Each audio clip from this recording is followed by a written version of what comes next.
एक बड़ा ही दिलचस्प सवाल है जो शायद जूते खाने वाला है, लेकिन आप सबसे पूछ लेते हैं। आप में से कितने लोग ऐसा सोचते हैं कि आपका देश यानी कि भारत सबसे अच्छे और अनुशासित देशों में से एक है?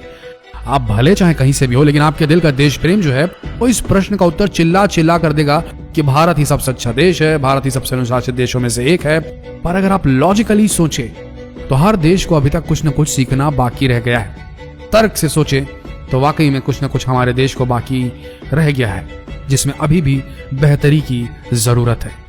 कोई भी देश अभी पूर्णता सही की स्थिति में नहीं पहुंचा, लेकिन एक ऐसा देश है जो हमें पूर्णता के बारे में बहुत कुछ सिखा सकता है। एक ऐसा देश जहां सफाई को एक्स्ट्रा काम नहीं बल्कि अपना कर्तव्य माना जाता है। एक ऐसा देश जहां हर कोई डिसिप्लिन का असली मतलब समझता है, और वो देश है जापान। अब आप पूछ रहे होंगे कि ऐसा क्या है इस देश में जो हमारे देश में नहीं, तो इस प्रश्न का जवाब आपको इस वीडियो में धीरे धीरे करके मिल जाएगा। थोड़ा सब्र रखें और इस वीडियो के अंत तक बने रहें, मजा भी आएगा और जानकारी भी मिलेगी, और आपको उस वीडियो के शुरू में जो पूछे गए हमारे सवाल थे उसका उत्तर भी मिल जाएगा। आगे बढ़ते हैं। नंबर 1, जापान के पढ़ने लिखने की व्यवस्था, यानी कि अंग्रेजी में कहें तो एजुकेशनल सिस्टम। जापान एक ऐसा देश जो आकार में भारत से 9 गुना छोटा है। आज भारत से लिटरेसी रैंकिंग में 117 रैंक ऊपर है। सिर्फ भारत नहीं, जापान ने तो यूनाइटेड किंगडम, अरे वही अंग्रेज अपने, उनको भी पीछे छोड़ दिया लिटरेसी रैंकिंग में। तो ऐसा क्यों? ऐसा क्या है इस देश के एजुकेशन सिस्टम में? ऐसा इसलिए है क्योंकि जापान में बच्चों को पढ़ाई से पहले शिष्टाचार सिखाया जाता है। ये शब्द आपको समझ नहीं है, फिर से बोलते हैं, शिष्टाचार। समझ रहे? नहीं समझे? अभी समझेंगे। पढ़ाई के पहले 3 साल कोई एग्जाम नहीं होते, बल्कि उन 3 सालों में बच्चों को शिष्टाचार और अनुशासन का महत्व समझाया जाता है। जापान में स्कूल की अटेंडेंस 99% होते हैं। सोचिए, हर स्कूल में 99%। आपने अपने स्कूल से और अपने कॉलेज से कितने बंक मारे, नीचे कमेंट में लिख देना। आगे बढ़ते हैं। नंबर 2, साफ सफाई। जापान के सफाई कर्मचारी हर सुबह एक बहुत ही बड़े धर्म संकट में आते हैं, क्योंकि क्या साफ करें, क्योंकि वहां की सड़कें और गलियां इतने साफ होते हैं कि उन कर्मचारियों को छोटी छोटी दरारें, क्रिवाइसेस में से गंदगी छोटे छोटे ब्रशों से ऐसे निकालने पड़ते हैं जैसे कि फॉरेंसिक एक्सपर्ट हो और किसी खून या किसी कत्ल की जांच कर रहा हो, वहां से निकालनी पड़ती है उन्हें। यहाँ के स्कूल में कोई भी सफाई कर्मचारी होते ही नहीं है, और सफाई का सारा काम बच्चों को करना पड़ता है। ये है शिष्टाचार, ये है अनुशासन। ये काम उनके लिए अनिवार्य है, बच्चों के लिए। अगर भारत में ऐसा हो जाए तो बच्चे अपने माँ बाप को स्कूल लेकर चले जाएंगे, और ऊपर से जो दंड होंगे वो स्कूल को जला कर राख कर देंगे। खैर, आगे बढ़ते हैं। नंबर 3, बेघर लोग। हमारे यहाँ झुग्गियों में रहते हैं, छोटे छोटे झोपड़ियां बनाकर। यहाँ बेघर लोगों की, यानी कि हम जापान की बात कर रहे हैं, वहां बेघर लोगों की संख्या तकरीबन 0 यानी कि 0 है, जहां आप अगली बात सुनकर चौंक उठेंगे। जापान में जहां तकरीबन 12 करोड़ लोग रहते हैं, वहां बेघर लोगों की संख्या मात्र 0.004% यानी कि 0.004% है। 2017 के एक सर्वे के अनुसार जापान में 5534 लोग ही बेघर हैं। हमें इनकी सरकारी पॉलिसी से बहुत कुछ सीखना जरूरी है, क्योंकि हमारे देश में बहुत सारे बेघर हैं और ये जरूरी है यार। आगे बढ़ते हैं। नंबर 4, आत्मविश्वास। जापान में हर साल 2000 से भी ज्यादा भूकंप आते हैं। कितने? 2000, सुन लीजिए। और हर 5 मिनट में लोगों को कहीं ना कहीं भूकंप का झटका लग ही जाता है। करोड़ों का नुकसान हर साल और लाखों की जानें चली जाती है हर साल वहां। यहाँ पर उसके बावजूद भी यहाँ के लोग दृढ़ता के साथ बने रहते हैं, फिर से अपने पैरों पर खड़े होते हैं। यहाँ के बुद्ध धर्म के लोगों के अनुसार, यहाँ के बुद्धिस्ट लोगों के अनुसार, जिंदगी हमेशा चलती रहनी चाहिए, नो मैटर कितना भी प्रॉब्लम आ जाए। ये बात काफी रेस्पेक्टेबल है, जो एक देश को इन कठिन परिस्थितियों से, समस्याओं से गुजरना सिखाती है। और ये हर साल होता है। अपने पैरों में खड़े होने की क्षमता भी इस देश के नागरिक और ये देश रखते हैं। इतनी प्राकृतिक आपदाओं, इतनी मौतों, इतने नुकसान के बाद इस चीज से भारत को प्रेरणा लेनी चाहिए। आगे बढ़ते हैं। Number 5, power of youth. Japan की युवा शक्ति कई देशों के युवाओं से कहीं ज्यादा है, और ये बात फिर से उनके एजुकेशन सिस्टम से जुड़ जाती है। यहाँ बच्चे कॉलेज से निकलते ही लीडरशिप गुणों के साथ दुनिया के सामने आते हैं, क्योंकि शिष्टाचार और डिसिप्लिन बचपन से सिखाया जाता है। आगे बढ़ते हैं। नंबर 6, विनम्रता और शालीनता। जी हाँ, ये भी जापान से सीखने लायक बात है। वहां पर हर कोई अपने सामने वाले व्यक्ति के साथ आदर और सम्मान के साथ, पूरी शिष्टाचार के साथ बात करते हैं। वहां लोगों को प्रॉपर अभिवादन के साथ बुलाया जाता है। वहां पब्लिक एटिकेट्स का भी बहुत ध्यान रखा जाता है। ट्रेन में फोन पे बात करने पर फाइन भरना पड़ता है, चाहे वो कितना भी जरूरी कॉल क्यों ना हो। हमारे यहाँ तो अब क्या बोले भैया, कैसे कैसे होते हैं। होटल में चले जाओ, बाजू वाला इतनी जोर जोर से बात करे कि आपकी फैमिली डिस्टर्ब हो जाएगी। खैर, आप भी आगे बढ़ते हैं। नंबर 7, ईमानदारी। ये लाइन हमने कितनी बार सुनी है, ये शब्द हमने कितना बार सुना है, ईमानदारी।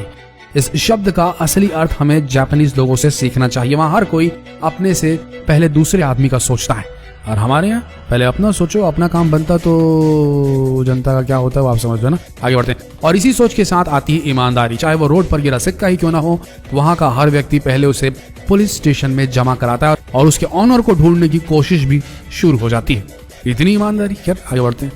नंबर 8, समय का महत्व। समय की समझ जापान में एक मुहावरा है। वहां हर कोई समय की कद्र और इज्जत करता है। अब आप खुद ही समझ गए होंगे क्यों जापान पूरे वर्ल्ड में सबसे विकसित देशों में है, क्योंकि यहाँ पर समय की कीमत है। यहाँ के देशवासियों को सिखाया जाता है कि वक्त की कद्र करो। आगे बढ़ते हैं। नंबर 9, पोल्यूशन की समझ, प्रदूषण की समझ। प्रदूषण की समस्या अब जापान जैसे डेवलप्ड देशों में प्रदूषण कॉमन तो है, पर आश्चर्य वाली बात यह है, समझने वाली भी बात है कि वहां के हर आदमी को प्रदूषण को रोकने का महत्व पता है। हर कोई कुछ ना कुछ करता है, पौधे लगाता है, गाड़ियों को कम इस्तेमाल करता है। प्रदूषण से बचने के लिए हाईटेक मास्क, सब कुछ आपको सिर्फ जापान में ही दिखेगा और मिलेगा। वहां के लोग पोल्यूशन की बढ़ती समस्या को जानते हैं और उससे लड़ने के लिए तैयार हो रहे हैं। खाने की बर्बादी का सही इस्तेमाल।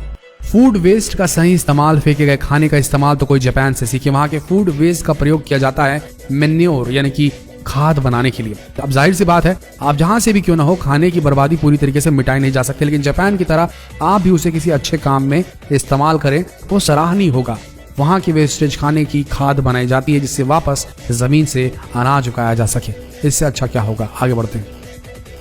Number 11, simplicity. सादगी के साथ अगर आप किसी एक जापानीज घर में घुस जाएं, आपको बस गिने चुने फर्नीचर्स और उससे भी ज्यादा कम सजावट के सामान देखने को मिलेंगे, क्योंकि वहां हर कोई सरलता को ही सौंदर्य मानता है और वहां हर कोई जानता है कि भौतिकवादी फिजिकल यानी कि मटेरियलिस्टिक चीज अस्थायी होती है और उन चीजों से सुख नहीं मिलता, जिसका एक फायदा यह भी होता है कि जब भूकंप और सुनामी से घर बर्बाद हो जाते हैं तब उसे बनाने पर ज्यादा न खर्च होता है और ना ही ज्यादा नुकसान जब सुनामी आती है या भूकंप आते हैं। Simplicity is the best policy, Japan से सीखनी चाहिए। हम लोग मटीरियलिज्म में फंसे रह गए। आगे बढ़ते हैं। नंबर 12, बेहतरीन कस्टमर सर्विस। जापान की टेक्नोलॉजी सिर्फ एडवांस नहीं बल्कि बहुत ही ज्यादा कंज्यूमर फ्रेंडली है, यानी कि उपभोक्ता का बड़ा ही ध्यान रखा जाता है। आप किसी भी दुकान में घुस जाएं तो आपको भगवान की तरह ट्रीट किया जाएगा। वहां के दुकानदार लिटरली आपके चरणों में बैठ जाएंगे। अब ये हुई ना बात, भाई ऐसी सर्विस हमारे यहाँ कहाँ मिलती है, लेना दलो नहीं तो निकलो यहाँ से, यही होता है। आगे बढ़ते हैं। नंबर 13, प्रकृति की स्वीकृति। प्रकृति की स्वीकृति जापानीज संस्कृति की विशेषताओं में से एक है और मनुष्य और प्रकृति के बीच के करीबी संबंध को यहाँ हर कोई समझता है। यहाँ हर कोई प्रकृति के छोटे छोटे उपहारों का जी भर कर मजा लेता है। यहाँ तक कि इनके स्कूल भी हर साल 1 अप्रैल से शुरू होते हैं, क्योंकि वो जापान के सबसे सुंदर चेरी ब्लॉसम का समय होता है। वहाँ के टीचर्स के अनुसार ये वातावरण पौधे लगाने के लिए सबसे अच्छा होता है और पढ़ने का भी मजा काफी आता है। नंबर 14, नियमों का पालन। नियमों का पालन करना ये सबसे बेहतरीन चीज है जापानीज लोगों में।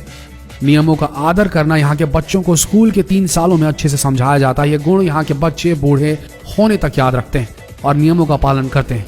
यहाँ अगर सीढ़ियों के 2 हिस्से होते हैं तो एक जाने के लिए और एक आने के लिए होता है, तो लोग उनके काम के अनुसार उन 2 हिस्सों का प्रयोग करते हैं, चाहे उनको सीढ़ी के नीचे वेट ही क्यों ना करना पड़े। ये सीखने वाली बात है भैया हमारे लिए। आगे बढ़ते हैं। नंबर 15, वहां के लोग काम करने में मजा ढूंढ लेते हैं। वो है काम के साथ मजे लेने वाले। जापान के कॉर्पोरेट वर्कर्स दुनिया के सबसे कुशल कर्मचारियों में से एक माने जाते हैं। ये बात सच है कि वहां का स्ट्रेस फैक्टर बहुत ज्यादा होता है, तनाव बड़ा ज्यादा होता है वहां पर। वहां भी लोग मजे करना जानते हैं। ऑफिस के बाद हर कोई मिल के रेस्टोरेंट में समय बिताते हैं। उनके बॉस भी, कर्मचारी भी। इससे काम करने की इच्छा बढ़ती है, भाईचारा बढ़ता है। और हमारे यहाँ क्या छोड़ो, हमारे यहाँ तो क्या बोले भाई, स्ट्रेस भी बहुत है और मजा करना भी नहीं आता यहाँ के लोगों को। आगे बढ़ते हैं। नंबर 16, चोरी की गुंजाइश शून्य।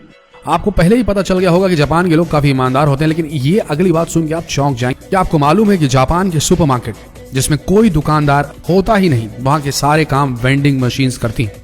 मार्केट्स हमेशा खुले रहते हैं क्योंकि सबको मालूम है कि यहाँ पर किसी भी चीज का चोरी होना नामुमकिन है।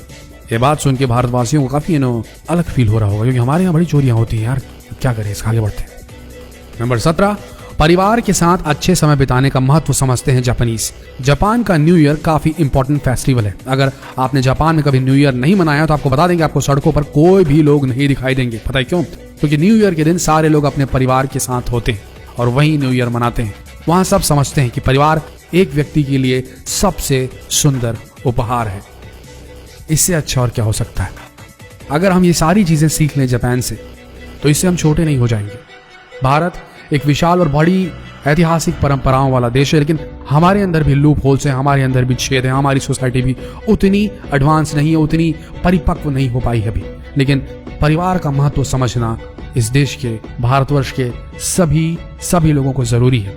हम फंस रहे हैं वेस्टर्न कल्चर में, लेकिन परिवार का महत्व हम सब भूल जा रहे हैं। आखिर सुकून तो परिवार के साथ ही मिलता है ना, अकेले कहाँ।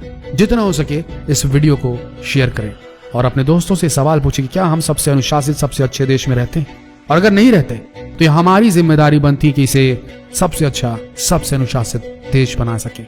आशा करते हैं ये वीडियो आप सबको कुछ न कुछ सिखाने में कामयाब हुआ होगा।